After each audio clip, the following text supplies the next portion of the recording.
Hello दोस्तों, आप सभी का आपके अपने यूट्यूब चैनल पर स्वागत है। तो आज हम आपके लिए आर्मी अग्निवीर भर्ती 2024 का जो भी आज तक जो भी शिफ्टों में एग्ज़ाम हुआ है आपका आज कल या जब से आपका एग्ज़ाम स्टार्ट हुए हैं, तो उन सभी का हम आज निचोड़ मतलब एनालाइज लेके आए हैं सभी। ठीक है, तो इसमें हम विज्ञान के, सामान्य ज्ञान के, मैथ के, रीजनिंग के क्वेश्चन देखने वाले हैं। तो पहला क्वेश्चन आपका क्या है, एक हार्स पावर लगभग कितने वाट के बराबर होती है? तो होती है 746 वाट के बराबर। ठीक है, अगला क्वेश्चन है आपका, कार्य तथा ऊर्जा की इकाई क्या होती है? कार्य तथा ऊर्जा की इकाई होती है जूल, सभी को पता होगा। किस तापमान पर पानी का घनत्व अधिकतम होता है? तो जो पानी का 4 सेंटीग्रेड तापमान पर पानी का घनत्व अधिकतम होता है। डायनमो ऊर्जा परिवर्तित करता है, तो किस में करता है? ये करता है आपका ऑप्शन क्या हो जाएगा इसका हो जाएगा यांत्रिक विद्युत में, यांत्रिक को विद्युत में। अगला क्वेश्चन है आपके लिए, एक्स-रे का आविष्कार किसके द्वारा किया गया था? तो एक्स-रे का आविष्कार किसके द्वारा किया गया था? विलियम के रोयजेंटेन। ठीक है, अगला क्वेश्चन है आपके लिए, आधुनिक परमाणु सिद्धांत तैयार किया गया था, किसके द्वारा तैयार किया गया था? तो जॉन डोल्टन के द्वारा आधुनिक परमाणु सिद्धांत तैयार किया गया था। परमाणु बम बनाने के लिए सामान्यतः निम्नलिखित में से किस तत्व का उपयोग किया जाता है? तो इसका आपका सही आंसर क्या हो जाएगा? ऑप्शन सी, यूरेनियम का उपयोग किया जाता है। ब्लीचिंग पाउडर का रासायनिक नाम क्या है? तो यह आपको ऑप्शन में बताना क्या है ब्लीचिंग पाउडर का रासायनिक नाम। तो कैल्शियम ऑक्सोक्लोराइड CaOCl2 है। ठीक है, निम्नलिखित में से किस रसायन को मृतिका का विटियल भी कहा जाता है? तो इसका आपका एल्युमिनियम सल्फेट को, किसको? एल्युमिनियम सल्फेट को। निम्न में से कौन सा लौह का सबसे शुद्ध रूप है? तो पितवा लोहा होता है, वो लौह का सबसे शुद्ध रूप है। तो दोस्तों ये क्वेश्चन आपके एग्जामों के लिए बहुत ही इंपॉर्टेंट है, तो क्लास को लास्ट तक जरूर देखना है। और आज हम आपके लिए मैथ, रीजनिंग, साइंस सभी क्वेश्चन एक ही वीडियो में लेकर आए हैं। ठीक है, 50 क्वेश्चन हम आपको करवाने वाले हैं। एंटोमोलॉजी का संबंध किससे है? तो ये आपका कीटों से है। किससे? कीटों से एंटोमोलॉजी का संबंध है। एक ही समय दोनों तरफ कौन सा प्राणी देख सकता है? यानी एक ही समय पर दोनों तरफ दाएं और बाएं कौन सा प्राणी देख सकता है? तो जो कीट है ये आगे पीछे यानी दाएं बाएं देख सकता है एक साथ। निम्नलिखित अंगों में से कौन सा अंग पित्तरस का स्त्राव करता है? तो इसका आपका सही आंसर हो जाएगा कहते हैं लीवर। अगला क्वेश्चन है आपके लिए, निम्नलिखित में से कौन सा मानव शरीर की सबसे छोटी हड्डी है? कौन सी बताओ? तो इसका हो जाएगा स्टेपीज। कौन सी है स्टेपीज और कहाँ पाई जाती है? तो कान में। कहाँ पे? कान में पाई जाती है। आपको बताना है कि सबसे बड़ी हड्डी कौन सी है एंड कहाँ पे पाई जाती है। हमारे मानव शरीर की सबसे बड़ी हड्डी कौन सी है, वह कहाँ पे पाई जाती है? कमेंट बॉक्स में कमेंट करना है सभी लोगों को। निम्नलिखित में से कौन सी तंत्रिका तंत्र की मूल संरचनात्मक और क्रियात्मक इकाई है? तो ये हो जाएगा न्यूरॉन। कौन है? न्यूरॉन है। ठीक है, आगे चलते हैं। प्रधानमंत्री जन धन योजना PMJDY की शुरुआत किसने की थी? तो नरेंद्र मोदी जी ने की थी प्रधानमंत्री जन धन योजना की शुरुआत। ठीक है, आगे चलते हैं। सरस्वती नदी खालिस्तान में स्थित है। कहाँ पे स्थित है? तो ये स्थित है ऑप्शन ए, महाराष्ट्र में। कहाँ पे? महाराष्ट्र में। भारत की दूसरी सबसे लंबी नदी कौन सी है? भारत की दूसरी सबसे लंबी नदी है गोदावरी नदी। ठीक है, इसका आंसर क्या हो जाएगा? ऑप्शन डी हो जाएगा गोदावरी नदी। पहली कौन सी? गंगा नदी है। पाकिस्तान की राजधानी का नाम बताए? तो इस्लामाबाद पाकिस्तान की राजधानी है। माले किस देश की राजधानी है बताओ? तो माले जो है ये है मालदीव की। किसकी? मालदीव की। को पहली बार किसी भारतीय मुख्यमंत्री ने स्वतंत्रता दिवस पर राष्ट्रीय ध्वज फहराया? यानी कब पहली बार किसी भारतीय मुख्यमंत्री ने स्वतंत्रता दिवस पर राष्ट्रीय ध्वज फहराया था? ऑप्शन आपका हो जाएगा ऑप्शन 15 अगस्त 1974 में। इनमें से कौन भारत में आर्थिक सर्वेक्षण का प्रकाशन करता है? तो इसका ऑप्शन हो जाएगा आपका वित्त मंत्रालय, ऑप्शन सी। संवैधानिक उपचार का अधिकार संविधान का हृदय और आत्मा है, यह कथन किसका है? तो ये कथन है, ऑप्शन क्या हो जाएगा इसका ऑप्शन हो जाएगा डॉक्टर भीमराव अम्बेडकर जी का। भारत के मुख्य चुनाव आयुक्त का कार्यकाल कितना होता है? तो इनका कार्यकाल होता है 6 वर्ष की अवधि या 65 वर्ष की आयु तक, जो भी पहले हो, ठीक है। इसका सही आंसर हो जाएगा। निम्नलिखित में से CEC का अर्थ है? तो CEC का अर्थ होता है चीफ इलेक्शन कमीशन। क्या होता है? चीफ इलेक्शन कमीशन CEC का फुल फॉर्म होता है। भारतीय संविधान के किस अनुच्छेद के तहत राष्ट्रीय ध्वज फहराने का अधिकार है? तो ऑप्शन हो जाएगा आपका अनुच्छेद 19(1) के तहत। भारतीय संविधान के किस अनुच्छेद के तहत राष्ट्रीय ध्वज फहराने का अधिकार है? अभी बताया मैंने, अनुच्छेद 19(1) के तहत। अगला क्वेश्चन है आपके लिए, भारतीय संविधान के अनुच्छेद 112 के तहत तैयार वार्षिक वित्तीय विवरण को कहा जाता है? क्या कहा जाता है? ऑप्शन आपका हो जाएगा ऑप्शन बजट कहा जाता है। क्या कहा जाता है? बजट। निम्नलिखित में से कौन सा अनुच्छेद उपराष्ट्रपति के चुनाव से संबंधित है? तो उपराष्ट्रपति के चुनाव से संबंधित है ऑप्शन ए, अनुच्छेद 66, ठीक है। भारत के संविधान में भाईचारे की भावना किस देश से प्रेरित है? तो फ्रांस देश से। भारतीय संविधान के निम्नलिखित में से किस अनुच्छेद में लिखा है कि भारत अर्थात इंडिया राज्यों का संघ होगा? तो ऑप्शन है इसका सही आंसर हो जाएगा अनुच्छेद 1। तो गाइस अब 5 क्वेश्चन आपके रीजनिंग के आने वाले हैं। तो ये क्वेश्चन आपका है, तो इसमें 16, 56 और 2 दे रखा है और यहाँ पे क्वेश्चन मार्क।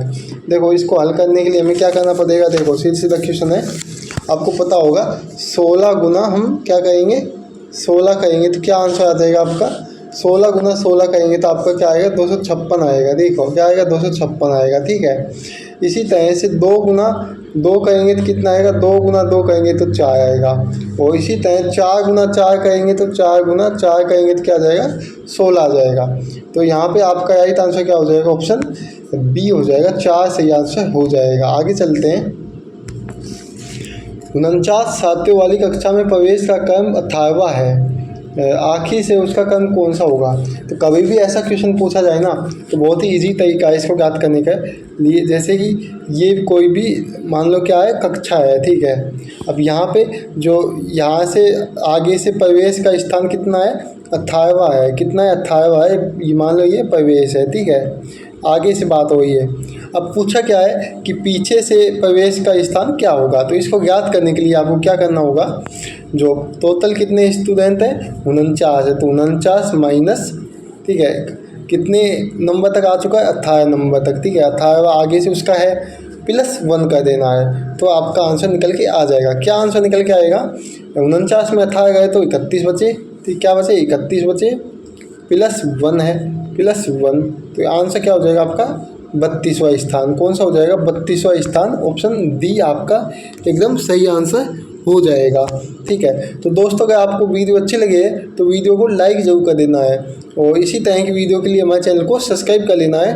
आपका इस बार जो आर्मी अग्निवीर है आप उसको क्रैक कर जाओगे अगर आपने हमारी क्लासेज देखी होगी तो, ठीक है। तो अगला क्वेश्चन है, यदि अंग्रेजी वर्णमाला के विपरीत क्रम में लिखकर अक्षर ए से शुरू करते हुए प्रत्येक दूसरे अक्षर को हटा दिया जाए तो ठीक मध्य में कौन सा अक्षर होगा? ठीक है, तो पहले हम क्या करना है? आपको ABCD लिख लेना है। जैसे कि मैं लिख लेता हूँ ABCD, ठीक है, EDEFGH,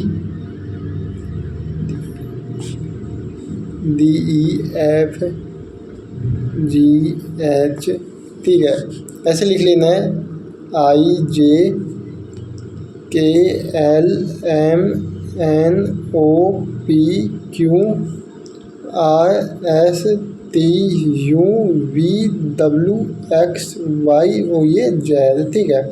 अब क्या क्वेश्चन में है कि ए से शुरू करते हुए प्रत्येक दूसरे अक्षर को हटा दिया जाता है, मतलब एक को रखना है आपको, उसके बाद मतलब ए से शुरू किया जाता है, ठीक है, एक को हटा देंगे, उसके बाद सी को हटाएंगे एक छोड़ के, उसके बाद ई को, उसके बाद जी को। इसी तरह से आपको आई को हटाना है, के को हटाना है, एम को, यानी आपको सोचना है कि ये अक्षर है ही नहीं, ठीक है, ओको इसी तरह क्यूको, उसके बाद आपको एस यू डब्लू और उसके बाद आपका क्या हो जाएगा वाई, इन सभी को हटा देना है। अब क्या बचेगा, अब एक बचा है, 2 3 4 5 6 7 8 9 10 11 12 13 14 बचे। आपने कितने अक्षर बचे, 14 अक्षर बचे हैं, ठीक है।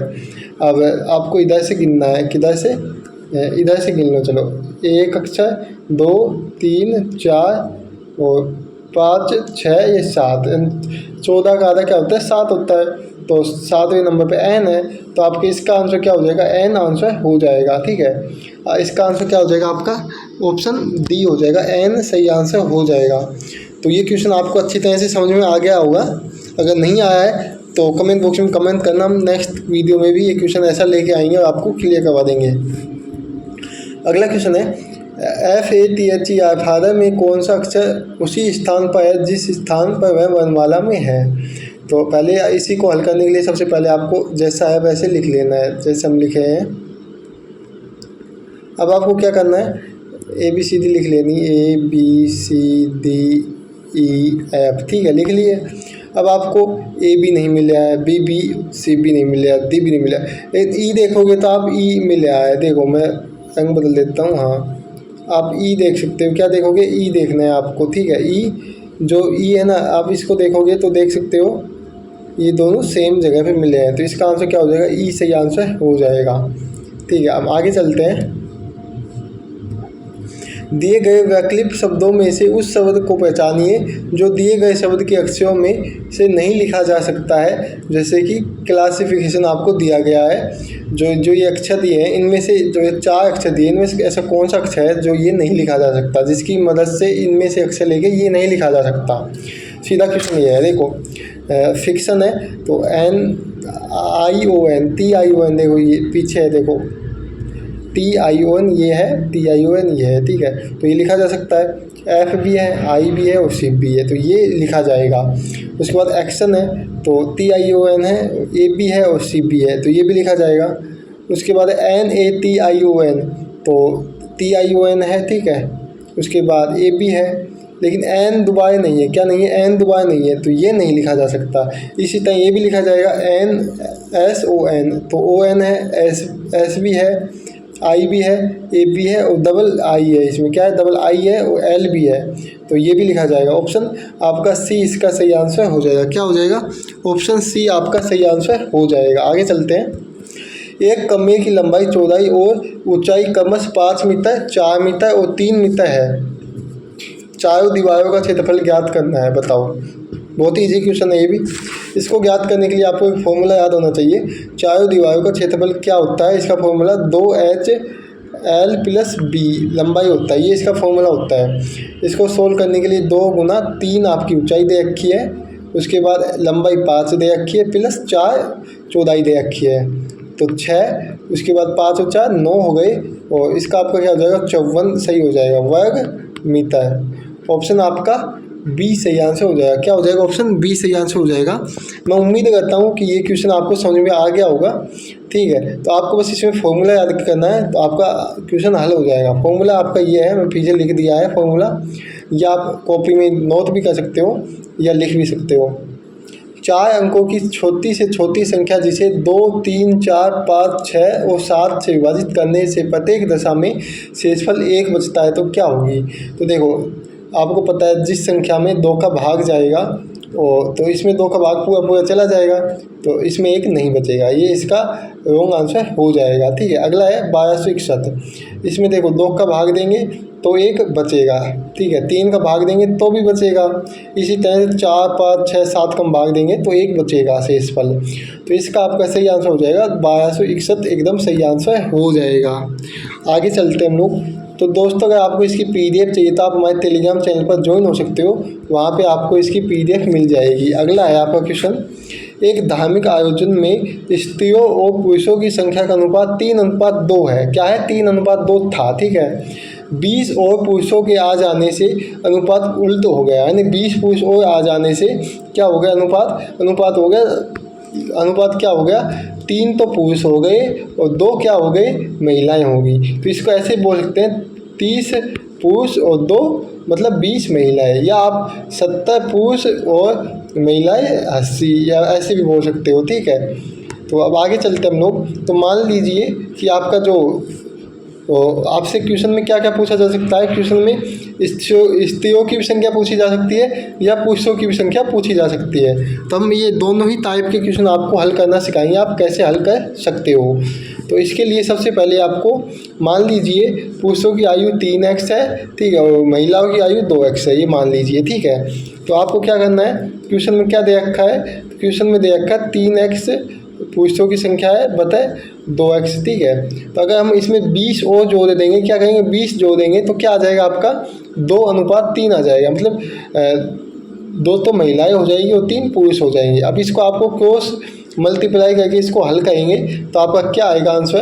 तो आपका आंसर की बात करें तो आएगा तो ये आपका जैसे कि क्वेश्चन क्या हो गया था, क्वेश्चन 3x बटा 2x प्लस 20 बराबर 2/3 हो गया था। ठीक है, इसको बच्चा गुना करेंगे तो 9x हो जाएगा बराबर ये हो जाएगा 4x प्लस 40, ये आपका हो जाएगा। ठीक है, अब अपन क्या करेंगे 9x को इधर ले आएंगे, 9x माइनस 4x बराबर 40, तो ये कितना बचेगा 5x बटे 40। ठीक है, 5 से 8 कटेगा, x का मान कितना हो गया, x का मान 8 आ गया। अब आप ज्ञात कर सकते हो, तो हमने 3x पुरुष की संख्या मानी थी और 2x महिला की संख्या, तो 3 गुना 8 करेंगे तो क्या आएगा अनुपात 2 गुना 8 करेंगे तो क्या आएगा 3 8 24 अनुपात 16। तो पुरुषों की संख्या 24 है, महिलाओं की संख्या कितनी है 16 है। ऑप्शन आपका ए सही आंसर हो जाएगा। ठीक है, तो आगे चलते हम लोग।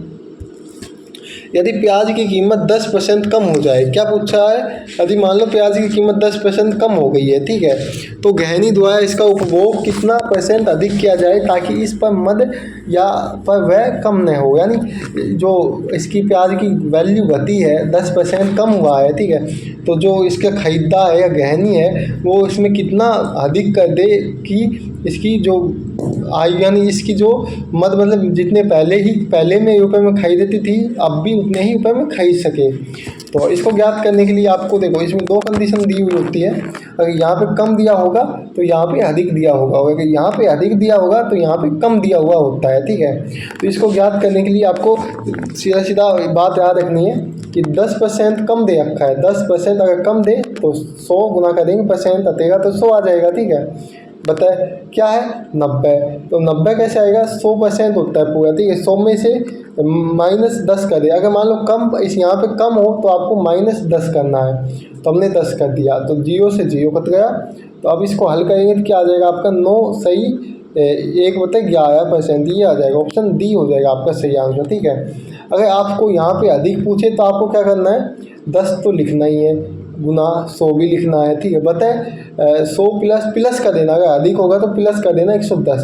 तो आप इसको सोल्व करोगे तो आपका आंसर सही आ जाएगा। ठीक है, इस तरह से आपको इस क्वेश्चन को हल करना है, बहुत ही ईजी क्वेश्चन है। अगला क्वेश्चन है, 2 संख्याओं के वर्गों का योग अधिशत है तथा उनके अंतर का वर्ग 36 है, इन दोनों संख्याओं का गुणनफल है। तो इन दोनों संख्याओं के गुणनफल की बात करें तो देखो इनको हल करने के लिए आपको क्या करना पड़ेगा। देखो पहले तो 2 संख्याएं मान लो, कोई भी मान लो, हमने मान ली पहली संख्या x है, दूसरी संख्या y है, तो इनको वर्गों का योग करेंगे तो x² प्लस y² क्या हो जाएगा आपका अधिशत। ठीक है, इसी प्रकार आपको इसका यानी अंतर करना है, वर्गों का अंतर करेंगे तो x² माइनस y² बराबर 36 आ जाएगा। ठीक है, तो आपको अगर एक फॉर्म तो इसमें इन 2 संख्याओं का गुणनफल, तो गुणनफल ज्ञात करना है तो x गुना y गुना ज्ञात करना है। तो देखो अब आपको ज्ञात करने के लिए क्या करना पड़ेगा, देखो बहुत इजी क्वेश्चन है, कठिन है नहीं वास्तव में। आपको एक फॉर्मूला याद करना पड़ेगा, ये फॉर्मूला आपको याद करना है। तो आपको वैसे तो आता होगा बराबर x² प्लस 2xy, तो हमको ज्ञात क्या करना है, हमको ज्ञात करना है 2xy। ठीक है, 2xy ज्ञात करना है। ठीक है, तो इसमें आपको मान xy का दे रखा है, तो क्या दे रखा है आपको 36 दे रखा है। ठीक है, बराबर x² माइनस y² का मान कितना दे रखा है अधिशत दे रखा है प्लस 2xy, ये आपको ज्ञात करना है। ये इधर आएगा तो आपका क्या हो जाएगा, तो ये हो जाएगा आपका अधिशत माइनस 36 गए तो 31 बचेगा, क्या बचेगा 31 बचेगा। ठीक है, 31 आगे क्या हो जाएगा आपका 31 बचेगा, उसके बाद आपको 31 नहीं 32 बचेगा, 32 बचेगा और 2xy, ठीक है, ये बचेगा। तो 2 को यहाँ लाएंगे 16, तो गुणनफल क्या हो जाएगा आपका, दोनों से आपका 16 हो जाएगा, ऑप्शन बी हो जाएगा, ठीक है। तो दोस्तों हमने आपको पूरे 40 क्वेश्चन करवाए, इनमें आपके 35 कितने 30 क्वेश्चन तो आपके जीके और जीएस एंड आपके साइंस के थे, जो आपके एग्जामों में आए हुए हैं, ठीक है। और 5 क्वेश्चन रीजनिंग के थे, कितने 5 क्वेश्चन रीजनिंग के थे और 5 क्वेश्चन ही मैथ के थे, ठीक है। तो आज की वीडियो में हमने आपको करवा दिया है। अगर वीडियो आप लोगों को अच्छी लगी तो वीडियो को लाइक करना है, अपने सभी दोस्तों के पास शेयर करना है। अगर आपको इसकी PDF चाहिए तो आप हमारे टेलीग्राम चैनल पर जाके इसकी PDF डाउनलोड कर सकते हो। तो मिलते हैं नेक्स्ट वीडियो में। जय हिंद, जय भारत, सब लोग हंसते हो मुस्कुराते हो।